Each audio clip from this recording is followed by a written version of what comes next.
বর্ষিয়ান রাজনীতিবিদ তোফায়েল আহমেদ মারা গিয়েছেন। আল্লাহ তার বেহেশত নসিব করুন।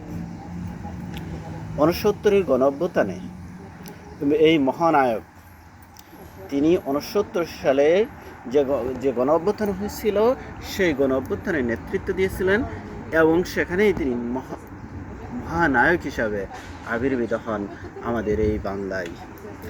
তিনি বঙ্গবন্ধু উপাধি দিয়েছিলেন।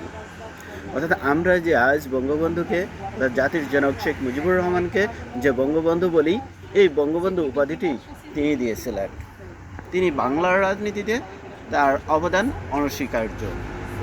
সেই ৬৯-এর গণ অভ্যুত্থান, ৭০-এর নির্বাচন এবং ৭১-এর স্বাধীনতার যুদ্ধে তিনি সাংগঠনিক হিসাবে দায়িত্ব পালন করেন। তার সাংগঠনিক দক্ষতা কারণে মুক্তিযুদ্ধে তার বিশেষ অবদান রয়েছে।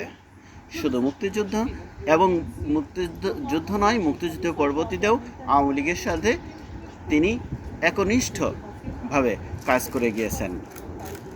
যদিও তার সহকর্মী বা এই পর্যায়ে বহু মানুষ আওয়ামী লীগের সাথে বেইমানি করেছে, ছুটে চলে গেছে, নিজের চাওয়া পাওয়ার হিসাব নিকাশ করেছে, কিন্তু এই তোফায়েল আহমেদ একনিষ্ঠভাবে বঙ্গবন্ধু এবং আওয়ামী লীগের সাথে ছিলেন যতদিন বেঁচে ছিলেন। অর্থাৎ তার অকৃত্রিম ভালোবাসারই এই সংগঠন এবং এই দেশ। আল্লাহ তার বেহেশত নসিব করুক, এই কামনায় আজকের মতো এখানে শেষ করছি। আল্লাহ হাফেজ।